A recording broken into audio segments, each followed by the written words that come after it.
Okay, so yeah, for this game, I decided to stick with my usual d4, and my opponent plays a lot of different lines here, so I was expecting different things, but I had no idea really what he was going to play. But I prepared King's Indian, Grunfeld, Benoni, all kinds of stuff, and he ends up going for the Queen's Indian, which was not an unpleasant surprise. I didn't check any of these lines in the morning before the game, but this isn't really the sharpest opening where you have to be like up to date on the latest theory, and I'm reasonably well prepared here, so I didn't think this was so unpleasant to see.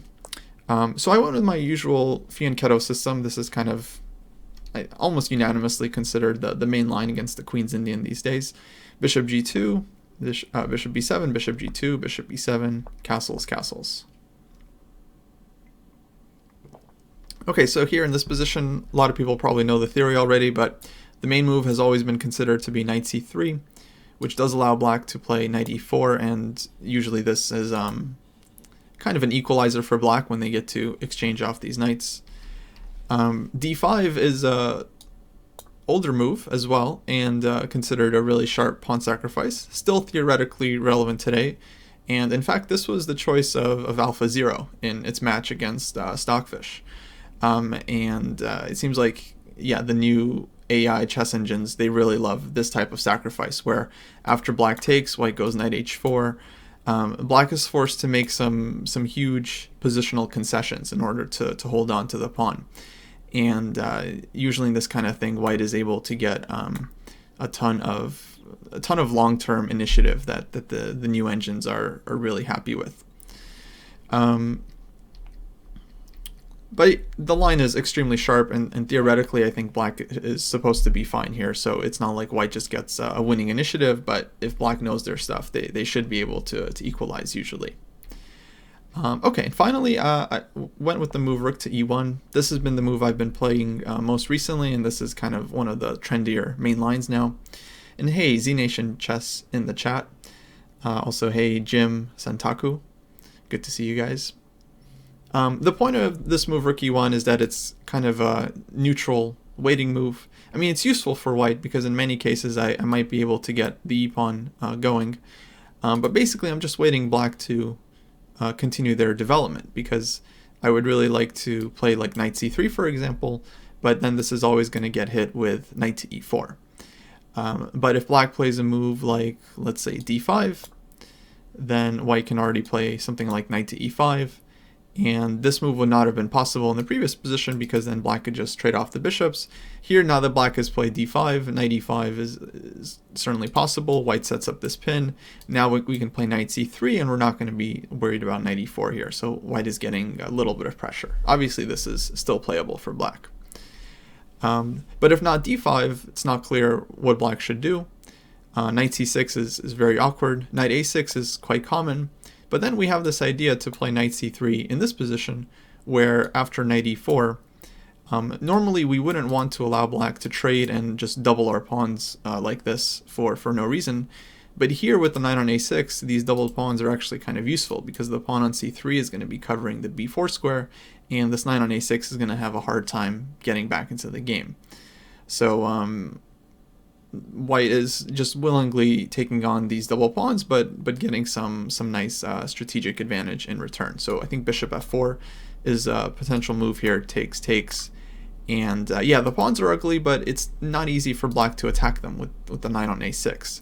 Here the knight really kind of belongs on c6 and a5, but it's going to take many moves to get there, and in the meantime white is ready to push e4. The rook on e1 is now useful, and just get this big space advantage. But okay, that is also very playable for black, and I mean all of these positions are theoretically playable and they're sound, but there's always going to be strategic dangers. Instead my opponent decided to play the move c5, which I think is also reasonable and supposed to be playable for black. I pushed d5. This is the I think this is the only way white can really fight for an advantage here, and this is an idea that fianchetto players just need to know. E takes d5, knight h4, just like setting up this pin and preparing to recapture on d5 with the pawn. And yeah, Z Nation Chess says Kostya, dropping lots of subtle opening knowledge. I have played this Fianchetto system for a couple of years now, so I've built up some details about the position, that's for sure. Okay, so now basically black is not really going to be able to save the pawn. What often happens is black plays something like d6 here, white plays c takes d5, and we end up getting Benoni structure, like d6, c5. White has the central majority, but the difference is like black hasn't played g6 and the bishop is on e7 instead of g7, and this bishop is on b7, where it's actually just not a good piece because it's just firing into this pawn on d5 that's very well protected, and the bishop on b7 is just extremely restricted. It would rather be on a6 or somewhere on this original diagonal. So basically the wrong bishop is fianchettoed for the Benoni, and I think for this reason this position is not considered so healthy for black. Yeah, actually interesting comment from Z Nation. Says, I hear pure fianchetto Benoni is one of the few Benonis that is objectively pretty decent. Yeah, as far as the actual Benoni goes, let's just put that on the board. Here black could play a Benoni, on move 2 and play c5, d5, e6. The drawback to this move order is that it basically allows white to choose any one of very dangerous setups, usually involving knight c3 and then e4, and then there's a lot of dangerous ways white can develop from there. But some players in this position after e6 will play g3. Knight f3, knight c3 are also popular moves, but some players, they go g3 here, intending to play like a Catalan style, and against this exact move order, the move c5 becomes very playable for black, because here white is committed to playing this Benoni, but with g3, where the bishop on g2 is okay, but it's not that great. It would actually prefer to be on this diagonal, and yeah, basically the fianchettoed bishop for white here is not so useful. And this line, I think, theoretically is considered definitely okay for black. Black has to know a lot of stuff, but it's considered perfectly sound. So yeah, this is, as they say, one of the few Benonis that is objectively pretty decent. The other ones, I mean, are playable and they provide good practical chances, but objectively they're pretty scary, and you don't see a lot of them being played in like correspondence chess. Okay, but the position that we get in the game is a little bit different, because here black is committed to fianchettoing the light squared bishop, which is just not a good spot for the bishop. Okay, so knight h4, and here black goes knight e4. So this is the main move. In theory, this is actually a pretty typical idea, opening the bishop against the knight on h4. White takes on d5, black grabs on h4, and then white takes on e4. So we essentially trade knights in this kind of funky way. The bishop on h4 is now attacked, so black goes back, bishop f6. And now we start to get something that is actually going to resemble more of an actual Benoni, because black is ready to play g6 and give the bishop a home on g7. And then the pawn is coming to d6, knight is coming to d7, and so on. So I was pretty sure this position is supposed to be at least slightly better for white, and I had some ideas about what kind of setup white should be going for here, though I didn't have a lot of deep preparation. It was more of just basic understanding of what white is trying to do. Objectively, I think white should be slightly better, but one thing that is going for black's position is that black has already managed to trade off a pair of knights, which is very important when you're kind of playing with less space, as black is typically playing with less space in the Benoni. Being able to trade off minor pieces, this is what kind of frees up that space disadvantage, and you'll find that if you only have 2 pieces on the board, then they always have a way to get to good squares. If you have 4 pieces and not enough space, then that means that not all of those 4 pieces are going to be able to get to a good square. So this is kind of the major difference. Okay, so I started with queen c2 here. Just a very useful move, hitting the pawn on h7 and asking black how they're going to defend it. As far as I remember, the theory was to play h6, or at least this is considered kind of the main line, and not playing g6, which seems to, let's say, give white a potential, ideas of a battery, like to play like h4, h5, and just put pressure on g6. And it also gives white the option of playing bishop h6 in almost any position, which might not be a weakness that black is comfortable allowing, because black doesn't always want to trade off the dark squared bishops here. But okay, I think g6 is still reasonable and definitely playable. I play bishop f4. My understanding of these positions is that this is just a good square for the bishop. It's going to be putting pressure on the d6 pawn, which black plays immediately. And yeah, controlling the e5 square, and overall a good spot. And now knight c3. I wasn't sure exactly where to develop the knight. I think knight d2 is also reasonable in trying to put the knight on c4. But then we always have to watch out for b5 here from black, so this is potentially, well, just leading to maybe a different kind of structure. Maybe white plays a4 first and then knight c4. I think it's reasonable, but one of the drawbacks is that now the d5 pawn might not be so easy to defend, as the knight on c3 is not going to be there. But on the other hand, the knight on d2, knight on c4 might be a bit more active. Raise the Curve says this looks like a bad Benoni for black. Yeah, I think it's definitely slightly worse for black here, but I'm not sure if it's bad by Benoni standards, because a lot of Benonis are slightly bad already, or at least slightly worse. I think it is playable. I mean, there was a way for white to get a pretty serious advantage here. So I played knight c3, a6, and I thought for a little while here, but I ended up just playing the move a4, which is of course kind of like, you know, the typical way d4 players always meet this move is with a4, just stopping black from playing b5. There are some cases where it's okay for white to just allow b5, but it's not clear what those cases are. Usually it means that white is just getting enough pressure in the center and king side that the b5, b4 push is just not leading anywhere. And I was analyzing a bit here. It seems like maybe after rook a d1, this is like one of those cases. So for example, black pushes b5, white goes back bishop g2, and the problem is white is now threatening the move knight to e4, which is just concretely very annoying for black because it's hitting d6 and it's hitting f6. And both of these squares are just huge targets for white.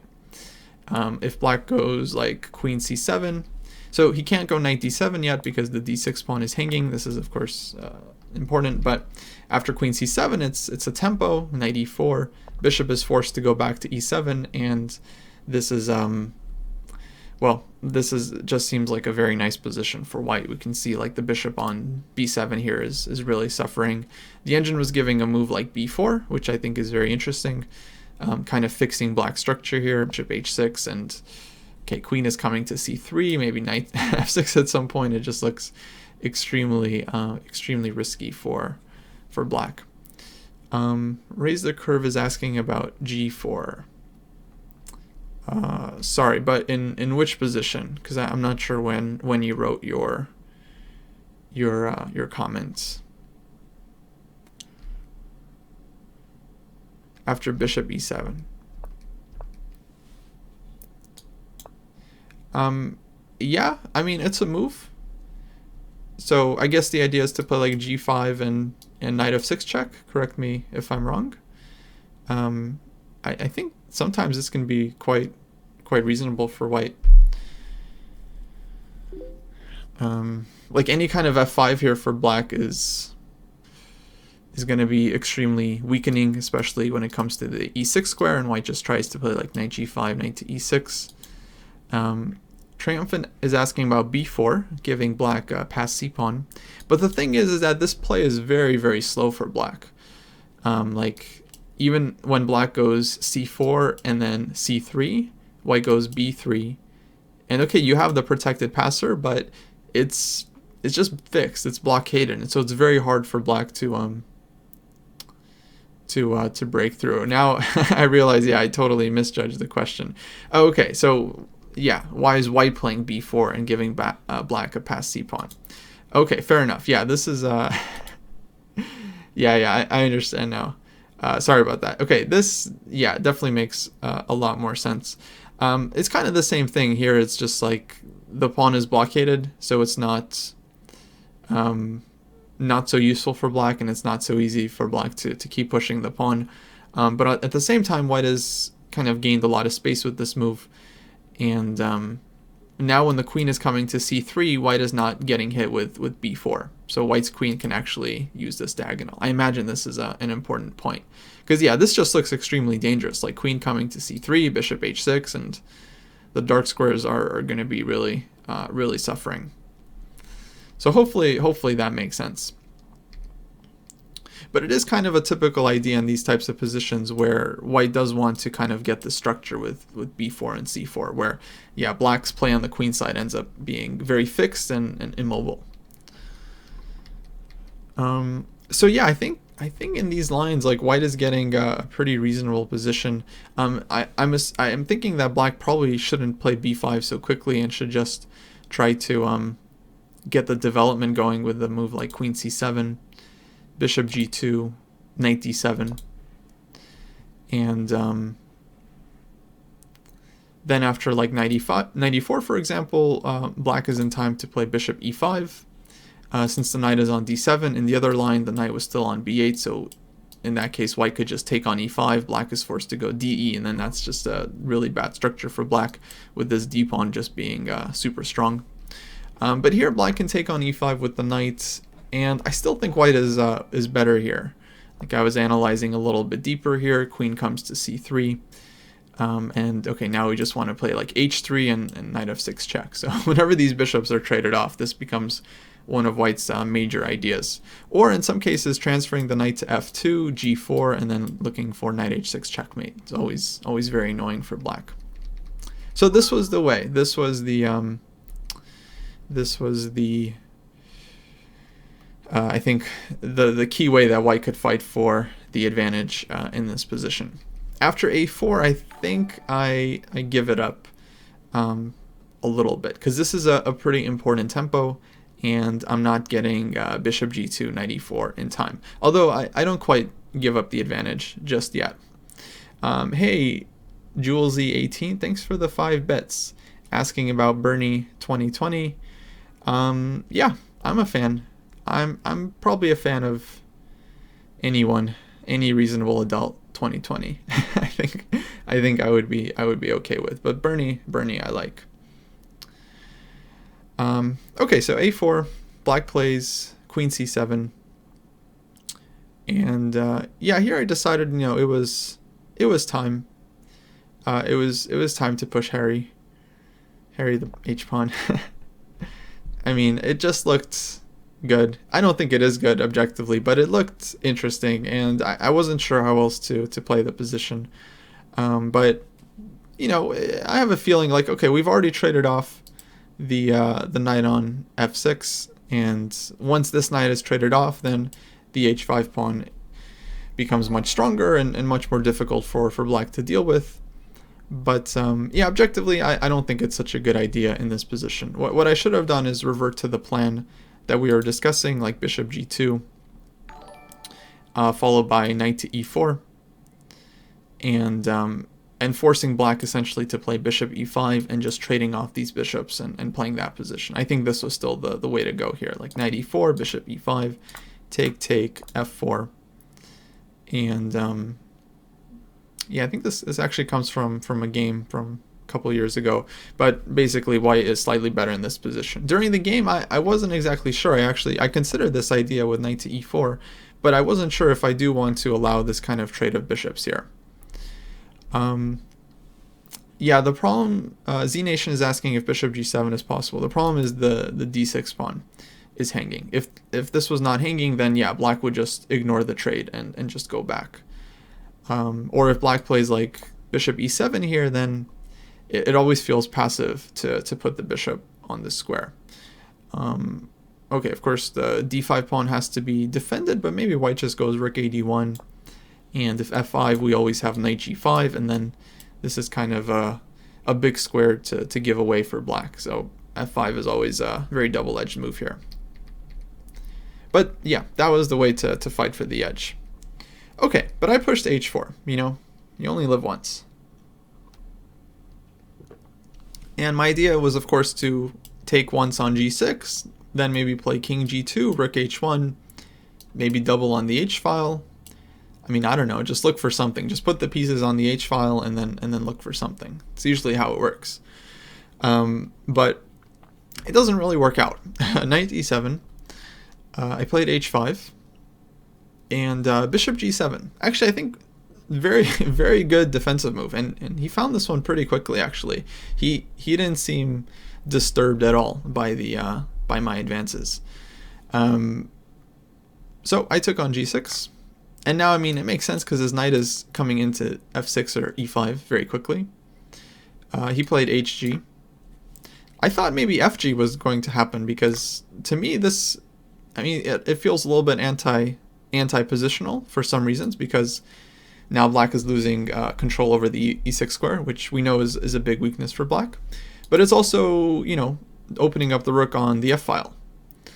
So this is like kind of more useful for black, I think, in this position. The second rook is coming to e8, and well, I mean the rooks just look really really nice on the open file. And objectively, I think black dynamically is doing just fine.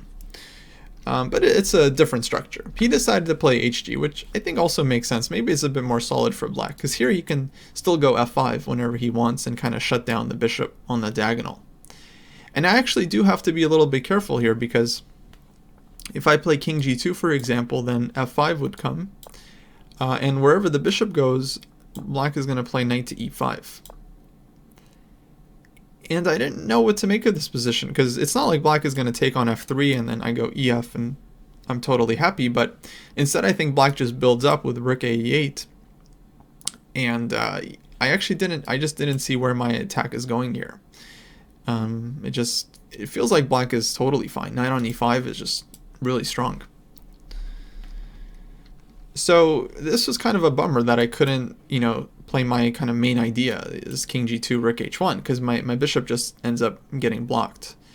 So I kind of changed gears here, and I just play b3. Okay, kind of a scary move to play, because, I mean, I'm just, like, opening up this pin against the bishop on g7, and this looks pretty bad, but, okay, concretely, there's nothing black can really do, and I'm going to be moving the rook out eventually, so it's not a big deal for very long. The main idea behind this move was more of a prophylactic one. The point is that I was expecting black to maybe push c4 at some point, and here I'm kind of preventing it, because if black plays c4, then I'm going to play b4. And we get the structure again, where white just willingly gives black a pass pawn, but the c5 square is under control, and then white can just build up on the c-file. It's not easy for black to achieve b5, but even if they do, white will play a5, continue fixing the queen side, and you know, maybe even one day the knight tries to reroute itself to d4 and then c6. It's a long journey, but if the knight gets there, it can be really strong. So yeah, I just start playing positionally. I realize, you know, if I continue the attack, it's not going to work out, so I just put the brakes on. I felt like, okay, maybe I don't have an advantage anymore, but I'm probably still okay. Rook a e8, bishop g2, knight to e5. And here I played queen d2. Now I'm just opening up the rook to use the c-file, and then maybe I can prepare some b4 ideas. But the main point behind this move was to trade off these bishops with bishop h6. Which I think is a controversial decision in these types of positions. Sometimes it's very useful for white to trade off these bishops because black is left with these dark square weaknesses. Sometimes it's not great because white is the one that's kind of left with the weaknesses. So it's really case-by-case basis. Okay, Z Nation is asking, I thought conventional chess wisdom was to never look back once you start your attack. I mean, it really, really depends. In a lot of cases, it's like, okay, the saying goes, once you say A, you have to say B. So, you know, once you start an idea, you should follow up and you should be consistent. That's kind of the key point there. But it's not 100%. I mean, if you can recognize ahead of time that, like, your attack is just going to get rebuffed very quickly, then I think it's just more practical to try to avoid it if you can, if you still have an option. Sometimes the problem is you don't have any options and you're already committed. And at that point, then yeah, okay, I agree. You just have to go full steam ahead. But not always. I think a lot of times it makes sense just to slow it down. And I mean, you know, I'm the guy, I love to sacrifice. Don't get me wrong. I hate going backwards and admitting my mistake. But I think, yeah, your results are just better when you learn to just kind of slow down, because there's so many positions where you think you've already messed up, but in reality it's actually equal as long as you just don't continue with this like flawed plan. If you can just back up and regroup, then you can still at least get an equal position. Okay, so here black finally plays bishop c8. I think it was a reasonable move, just getting the bishop back into the game and getting ready to develop it, maybe to g4. And I actually felt like here maybe it was not good at all that I traded off these h-pawns, because I'm really kind of missing my pawn on h3 here to cover the g4 square. I think f5 was also a very interesting move for black. Maybe black is already slightly better here. Just taking some space in the center and preparing maybe knight g4 at some point, and strategically black's position looks really comfortable. I think I would prefer to be black here. Okay, bishop c8, and I end up continuing with my plan bishop h6, which actually turns out to be concretely a pretty serious mistake. I think what black should have done here is either play the immediate f5 or take on h6, queen takes h6, knight g4, hitting the queen, queen goes back, and then f5. And what I didn't realize during the game is that black is going to have queen h7. And yeah, it's like, he should be thanking me for opening the h-file here, because now black actually has like some real play here against the king. King is going to f1, and then f4 will happen, and white is just getting mated. I mean, it just looks like a total disaster. I think white has to play f3. This is the only move according to Stockfish, not to just immediately lose.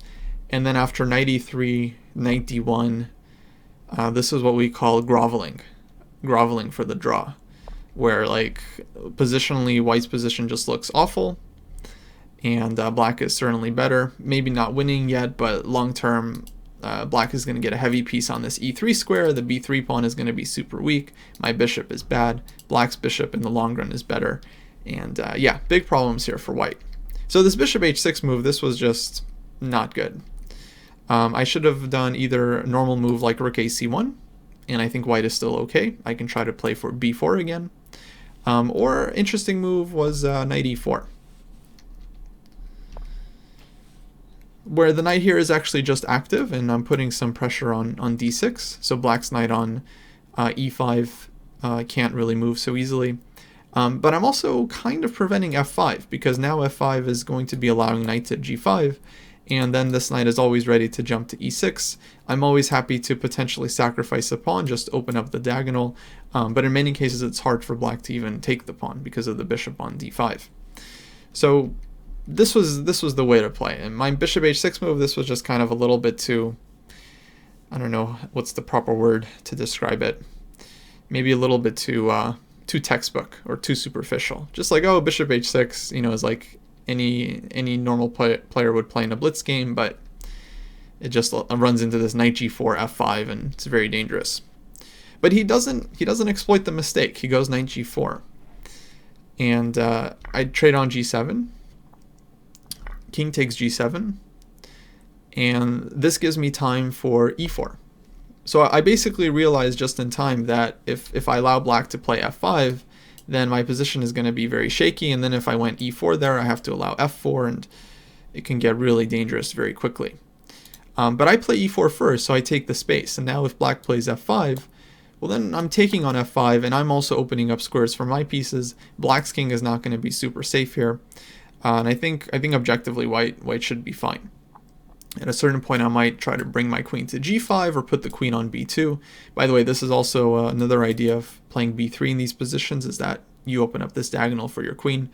And if black doesn't take back with the pawn on f5, like takes back with the bishop, then in some cases white can be using the e4 square. Not sure if right away is possible, but that's an idea. So yeah, after e4 I felt relatively comfortable, but then black goes rook h8. And now, yeah, he's clearly just going for the h-file, so I started feeling quite uncomfortable here, and I decided that I needed to react to this in some kind of energetic way, because I can't just let black build up for a couple more moves. I'm going to get mated. So I came up with knight e2. So basic principle behind this move is that I'm just trying to improve my pieces. My queen gets access to this diagonal, and the knight can be improved somewhere, like potentially f4. So rook h6, queen c3 check, and I put the queen very specifically on c3 to set up this pin against black's queen on c7, so that after f6 I can play the move knight to d4, or even if black doesn't play f6. But I was definitely expecting f6 here, because black just kind of takes over the e5 square kind of long term, and also opens up the queen to slide over to h7 at some point. So for the attack, this move f6 is very useful. And there are ideas of putting the queen on f7, playing g5, and then getting the queen out via the h5 square as well. So f6 and knight d4. And yeah, I was very proud to find this move, actually, because of course the knight can't be taken, but the knight is having access to many good squares, like potentially e6 and just sacrificing a pawn. c6 might be good, but really I was interested in the square f3. Is that I basically realized after queen f7 was played, knight to f3, that I just need my knight on the square to defend the king side. Otherwise, black is ready to just pile on the h file, and then rook h2 would come, and it just looks extremely dangerous. But with the knight on f3, I'm able to cover the h2 square. I can maybe put the knight on h4 in some positions.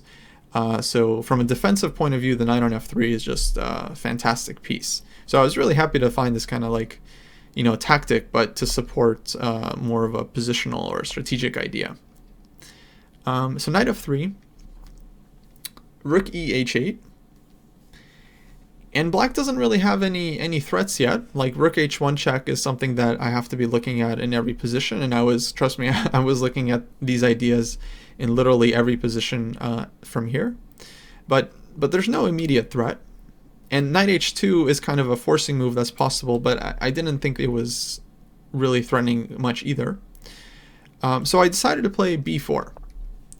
And I realized, now it's like, now's the time. I mean, black has no immediate threats. There's nothing more I can do on the king side. Either black is going to break through or not, but it really can't get better than knight on f3, bishop on g2. There's just nothing else I can do. King on f1 is not really going to be safer here, I think. So it's time to get counterplay. Nothing else to do. And b4, a5, this is kind of the only breakthrough white has in the position. So it wasn't too hard to come up with this idea. Just nothing else white can really do. If I start with a5, black plays b5, and then this is kind of nice strategically, but at this point, I'm not really fighting for squares. I really need to be opening lines, because I need to be creating counterplay. Because the assumption is if I give black a couple moves to put the queen on h7 or get the queen to h5, that is going to be bad very soon. So I don't have all the time in the world. So given that, the engine was actually suggesting, instead of rook e h8, since black doesn't get any immediate threats there, then instead black should play a5 in this position, which feels like a very counterintuitive, anti-positional move, whatever you want to call it, but it stops b4. And once black stops b4, white doesn't really get a lot of play. I mean, again, positionally it looks terrible, just giving up so many squares, but if I play bishop f1, bishop b5, to point out to black how weak this square is, I'm just immediately going to get checkmated. So it's very difficult for white to exploit this weakness. I forget what the engine was saying about this position. I think black is better, maybe even much better. Maybe white can defend with best play, I'm not sure. But it clearly feels strategically like an extremely dangerous position for white, because my play is suddenly gone. I now have to play perfect moves on the king side to avoid getting mated, and so this is just not easy to do. I think in a practical situation, I should also mention I didn't have a ton of time here. This is like move 28, and I was down to about maybe 15 minutes or so, so I still have some time, but really not that much time. This would be hard. Maybe it's not objectively lost, it looks like, but I think from a practical point of view, very difficult position to play for white.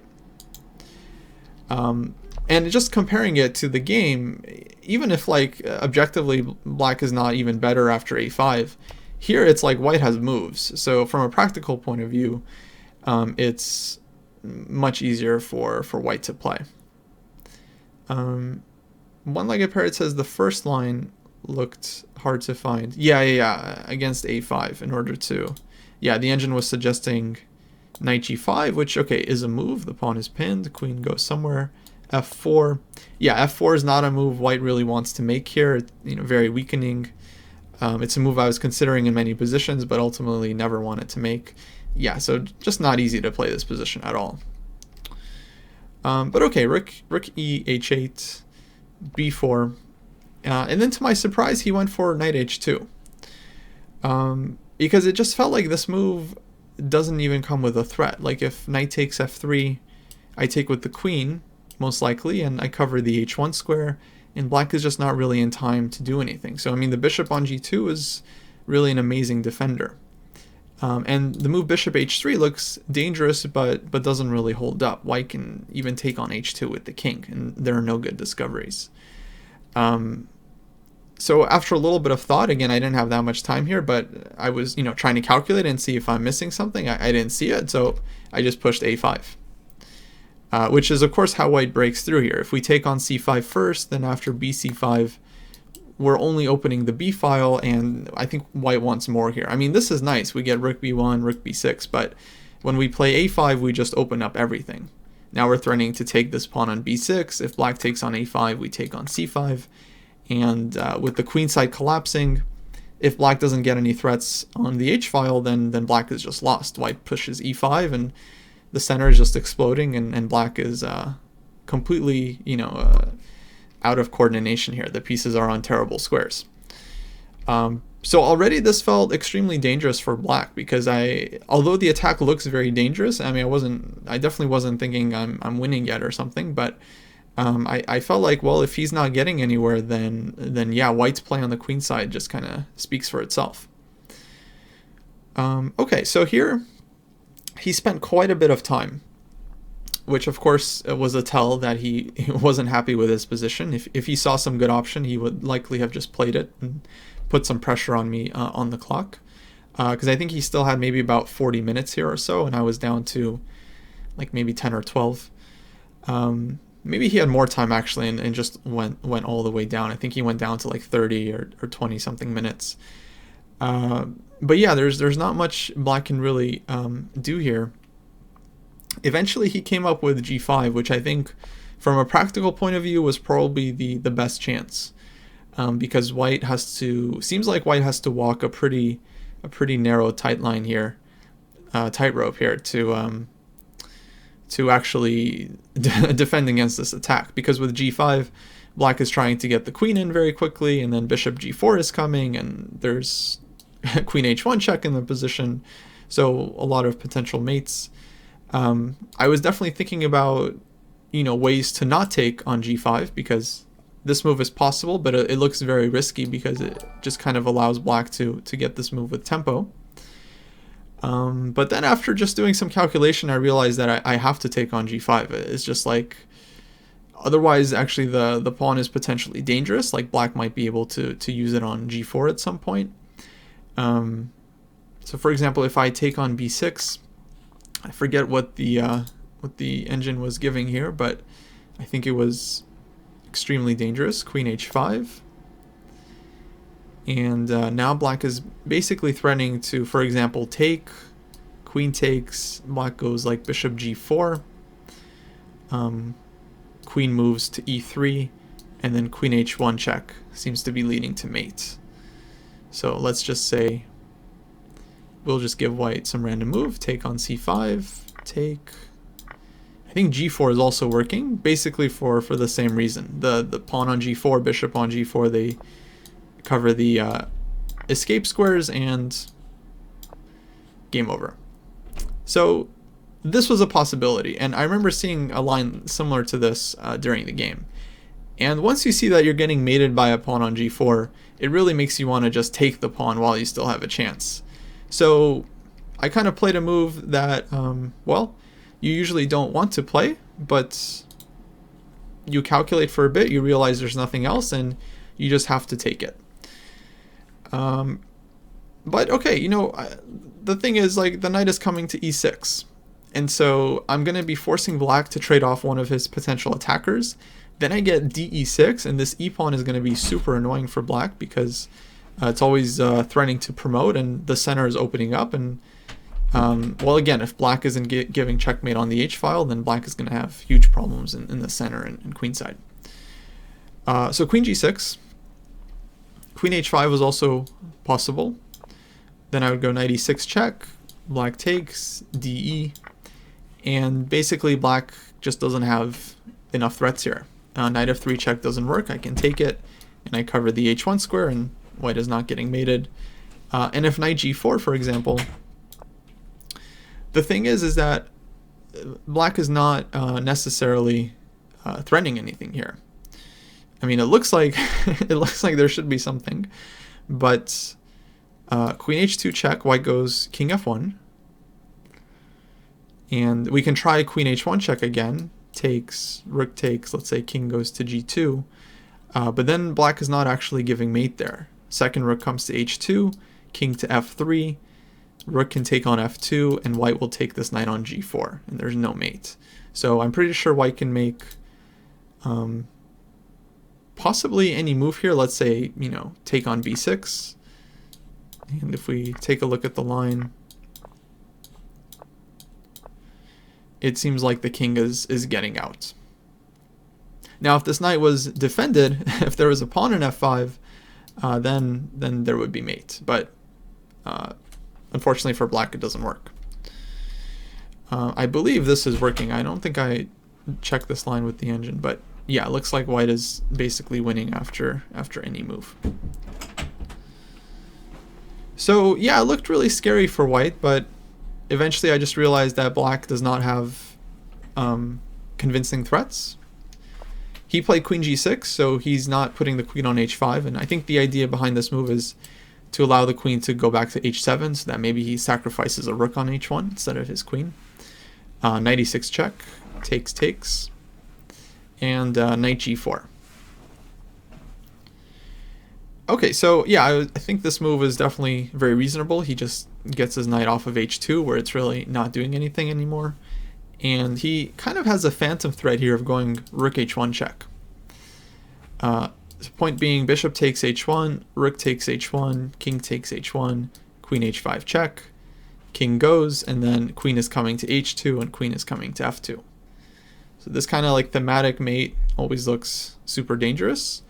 But then I realized it's not really a threat for the same reason as before. Because the king will go to g2 in that line after the double rook sack. Queen h2 check, king goes to f3, queen takes f2, king takes g4. And there's no mate. Or if black goes like knight e5 check instead of queen takes f2, king is just running away and white has two rooks for the knight. It's not really enough. I mean, knights are good, but they're not two rooks good usually.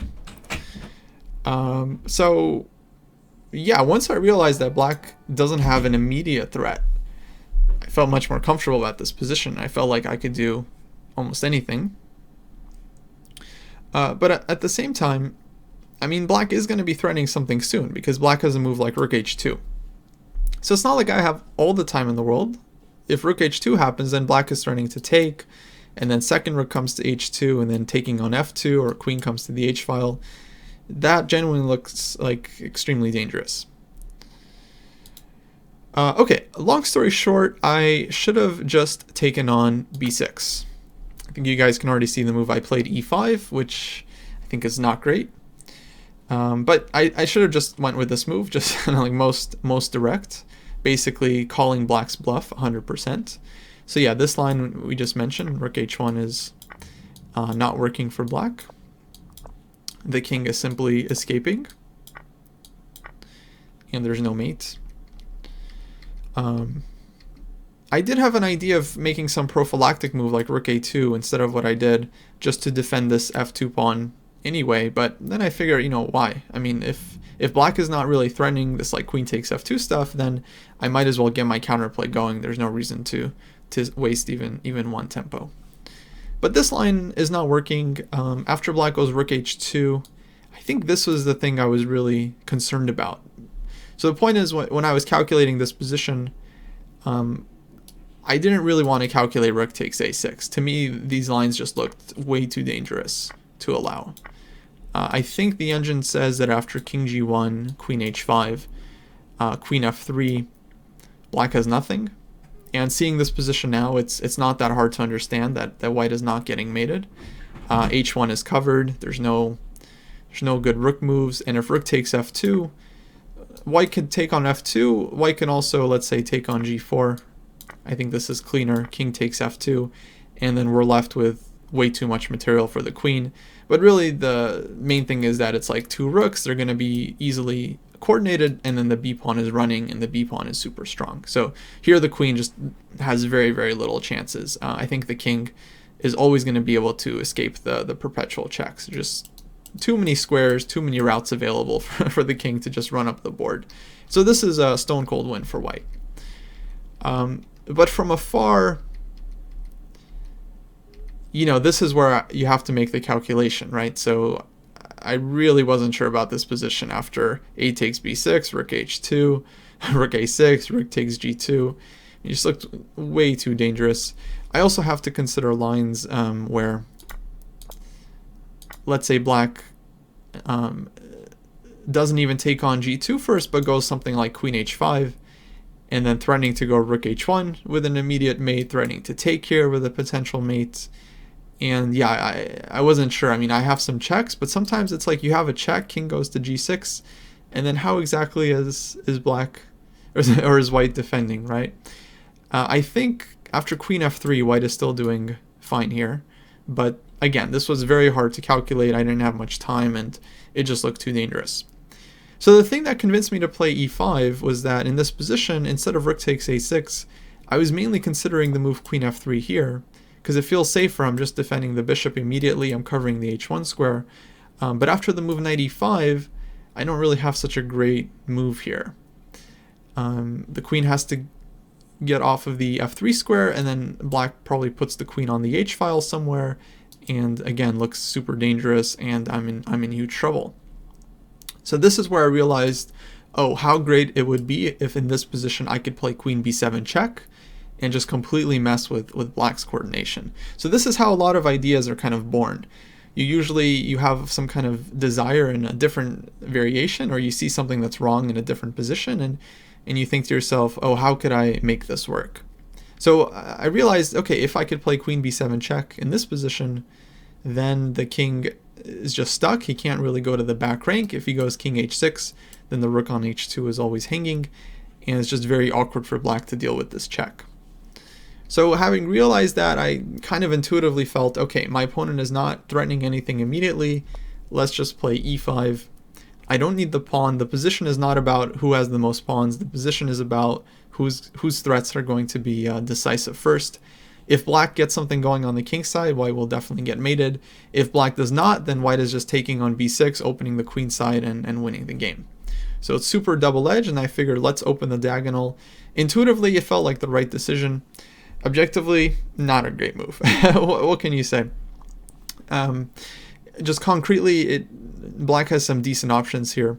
Number one, after knight takes e5, I'm not exactly sure what I was going to do here in the game. If I take on b6 here, then black goes queen h7. And rook h1 is a mate threat. I have to go king f1 to defend against this. But then black goes rook h1 anyway, sacrifices the exchange. Queen takes h1, queen e4 check, king d1. And it looks super messy. I mean, the engine says white is better here, but I think in a game, anything could happen. It feels extremely difficult for white to play this type of position. Just like when you have a weak king, black has his monster knight on d5, active queen, rook is coming down to h2. This would not be fun to play for white. That said, white has a lot of trumps as well. I mean, the b and e pawns are still on the board and it could be pushed at any time. So, and we're up the exchange, so it's not so easy for black. What if black tried after a takes b6? Rook h2 is the question. Oh wait, not here. Not after. Oh, here, a takes b6, rook h2.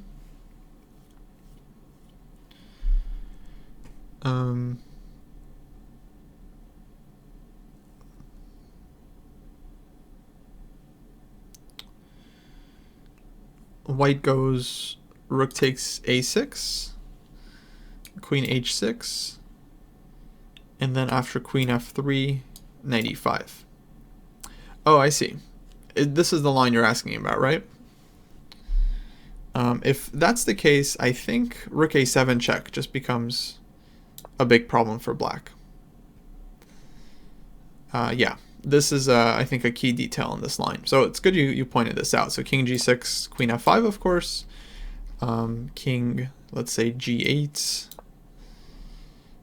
Let's see.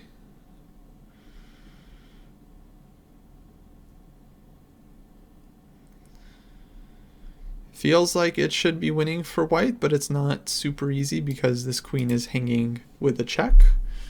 Let's see if we can figure something out here.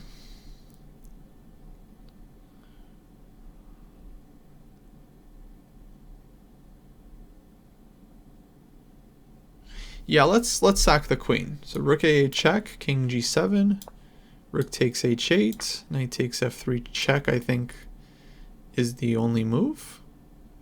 I mean, if black takes the rook, then the queen just moves away. There's no threats with just the two heavy pieces. So knight f3, bishop takes f3, and then black takes on h8 with something. I'm not sure. Wait, what's what has one bishop for the queen? I thought we had a rook and bishop for the queen. One bishop for the queen is not a lot. So I'm not sure about this position. It does feel like white has some potential, right? Like b7, e5, rook a1, rook a8. I don't know, like black's rook is very misplaced. I'm just curious. Maybe is there? Yeah, it's not a clear position. Black is not winning. Maybe maybe black is the one that has to be careful here. Like b7. Okay, black has to save the rook. Rook a1, queen b8, e7. Rook h8, only move. e5. Maybe white can win this. I mean, black has to find a lot of only moves here to save the position. Okay, and then there's some, I guess there's some crazy forced draw here.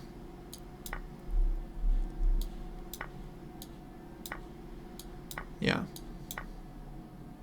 And then apparently this position is dead equal. Without the d5 pawn would probably be not so great for black, but with the pawn, I guess it's okay. So then let's go back. So then what was white's win in this line? We were looking at queen h6 here. Oh, so here, okay, maybe white goes rook a7 check first. So this is the difference. So queen f3 immediately, knight e5, rook a7, king g8. White doesn't have more than a draw here. Or, I mean, we have this rook takes h8 line, which is definitely not worse for white, but objectively probably not winning. So that means instead of playing the immediate queen f3, white would have to give rook a7 check. King goes somewhere. And, okay, king f1 is apparently a move, but we also have check and takes on h8. And black is not mating without this rook. So white just wins.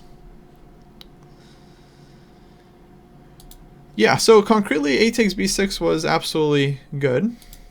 Hey, strong chess. Good to see you in the chat. But yeah, I mean, e5 to me felt like it's just going to be very useful for defensive purposes, but concretely, again, not a great move. I think knight e5 was the way to go. He plays f takes e5, which is also interesting, but knight e5. So a takes b6, this runs into queen h7, and then this is just really dangerous for white.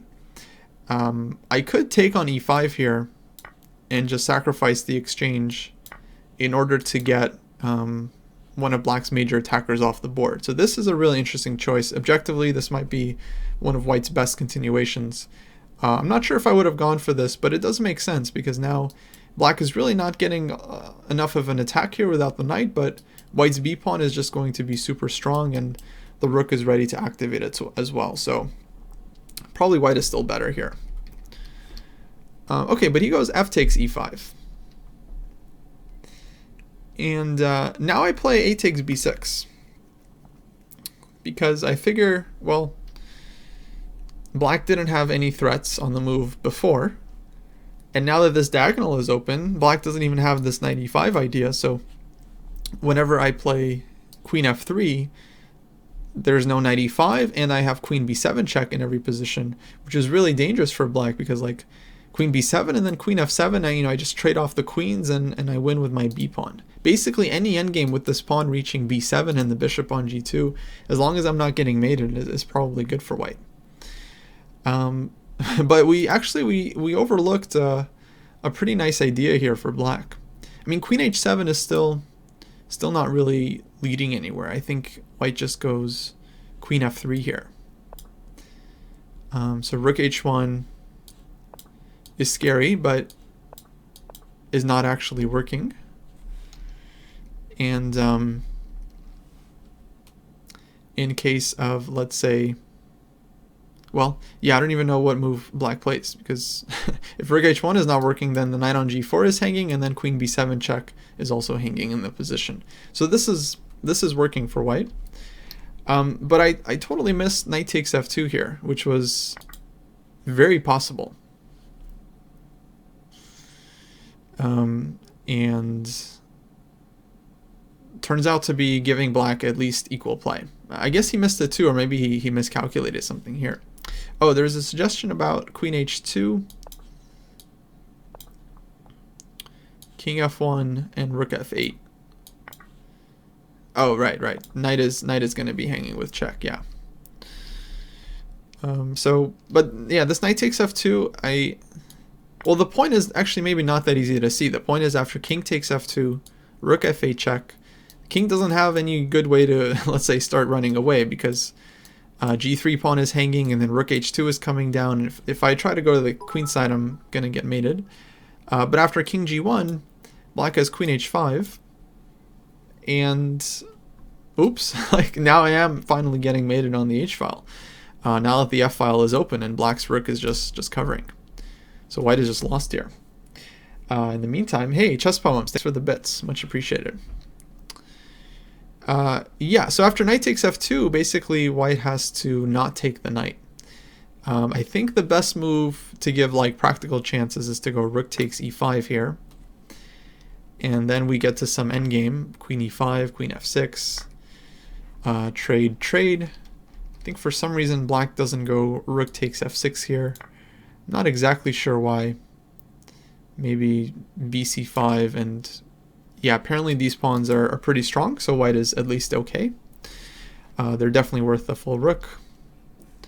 King takes f6. This was what the engine was giving. King f2, c takes b4, b7, and basically white is fine. I don't think white is better here, but white is at least okay, because I should be able to pick up all of these pawns. But black should be okay there as well.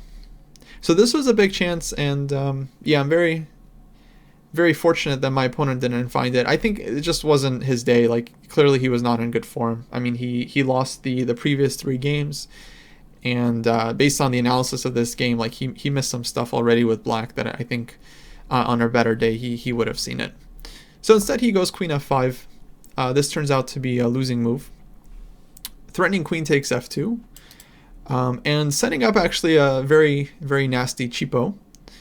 So I'll give you guys as a little exercise here, because it's not shown in the notes yet.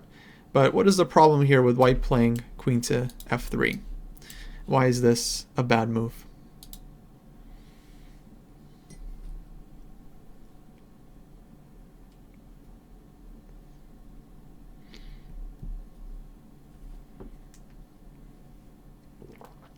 Yeah, you guys have basically figured it out. Strong chess. I think strong chess actually just intuitively guessed it and then raised the curve. Got it. Rook h1, bishop takes h1, and then rook takes h1. queen on f3 is hanging, I would have to go queen takes h1, but then queen takes f2, checkmate.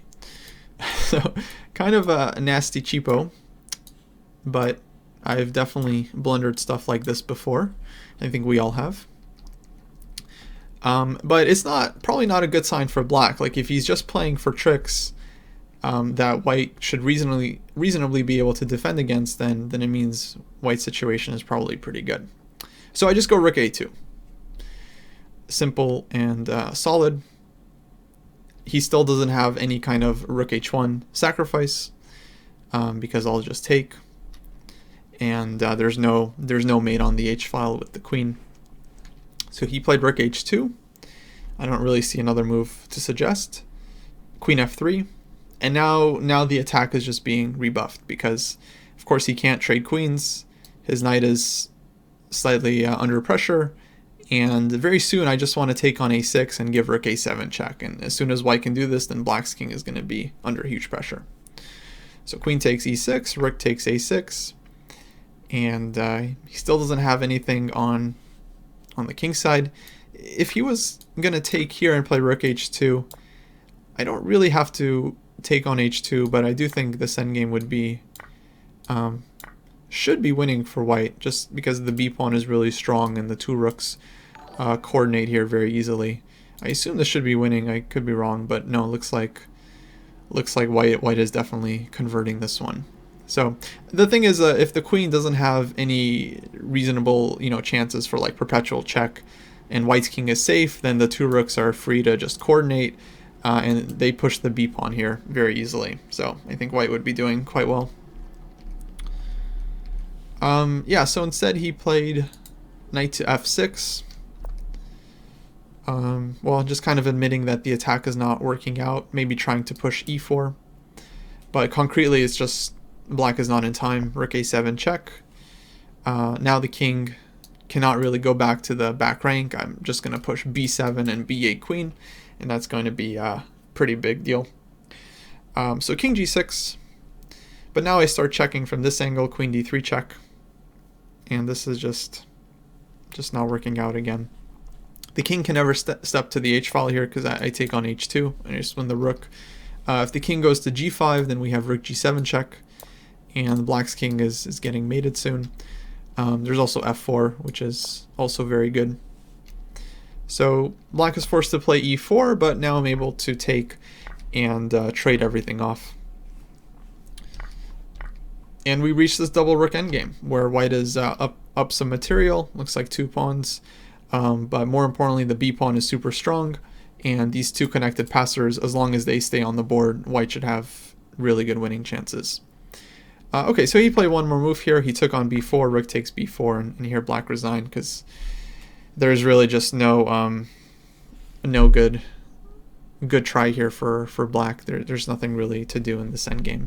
Can go check, and then maybe check, king f1 and rook f8, but I have a million ways of defending the f2 pawn. And once the counterplay runs out, I can even go like rook b2 here, then the pawn is just pushing.